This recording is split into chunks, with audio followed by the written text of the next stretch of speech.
2017 সালের পরে বা 2022 সালের প্রাথমিক টেট পরীক্ষার ভুল প্রশ্ন যাচাই করতে যাদবপুর বিশ্ববিদ্যালয়ের উপাচার্যের সহযোগিতা চাইল হাইকোর্ট। 24টি প্রশ্নের উত্তর নতুন করে যাচাই করতে যাদবপুর বিশ্ববিদ্যালয়ের উপাচার্যকে এক্সপার্টদের নিয়ে কমিটি গড়ার নির্দেশ দিয়েছেন কলকাতা হাইকোর্টের বিচারপতি রাজাশেখর মান্থা। যাদবপুর বিশ্ববিদ্যালয়ের উপাচার্যকে এক্সপার্টদের নিয়ে কমিটি গঠন করতে হবে। প্রাথমিক শিক্ষা পর্ষদকে তার যাবতীয় নথি উপাচার্যকে দিতে হবে। তিনি কমিটিকে দিয়ে ওই সব প্রশ্নের সঠিক জবাব কি হতে পারে সে ব্যাপারে নিজেদের মতামত 1 মাসের মধ্যে কোর্টকে জানাবেন। 19 জুন পরবর্তী শুনানিতে এই ব্যাপারে পরবর্তী নির্দেশ দেবে আদালত। উল্লেখ্য, বুধবার 2017 সালের টেট প্রশ্নের উত্তর যাচাই করতে বিশ্বভারতী বিশ্ববিদ্যালয়ের উপাচার্যকে কমিটি করে তাদের মতামত দেওয়ার নির্দেশ দিয়েছে হাইকোর্ট। 2022 সালে প্রাথমিক টেট পরীক্ষার 24টি প্রশ্ন ভুল ছিল বলে অভিযোগ তুলে চাকরি প্রার্থীরা হাইকোর্টের দ্বারস্থ হয়েছিলেন। সেই মামলাতেই বৃহস্পতিবার যাদবপুর বিশ্ববিদ্যালয়ের উপাচার্যকে কমিটি গঠনের নির্দেশ বিচারপতি মান্থার। আজকে মহামান্য বিচারপতি রাজাশেখর মান্থা তিনি নির্দেশ দিয়েছেন যে টেট 2022-এ যে 24টি ভুল প্রশ্ন নিয়ে যে রিট পিটিশন দাখিল করেছিলাম সেই মামলায় যাদবপুর ইউনিভার্সিটির ভিসিকে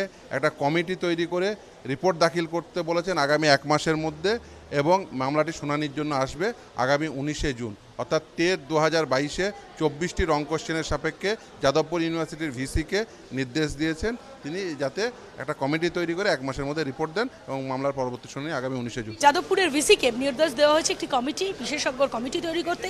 সেই বিশেষজ্ঞ কমিটির কাছে এই কোয়েশ্চেনগুলো পাঠানো হবে। যে কোয়েশ্চেন নিয়ে এত প্রশ্ন উঠছে, যে ভুল প্রশ্ন বলে অভিযোগ তোলা হচ্ছে, সেই ভুল প্রশ্নের উত্তরগুলো আদতে কি, সঠিক উত্তর আদতে কি, বা বা কমিশন যেটাতে সঠিক বলছেন নাকি উত্তর যারা দিয়েছেন অর্থাৎ পরীক্ষার্থীরা যেটা লিখেছেন সেটা সঠিক, সেটা নির্বাচন বা নির্ধারণ করবেন তারা।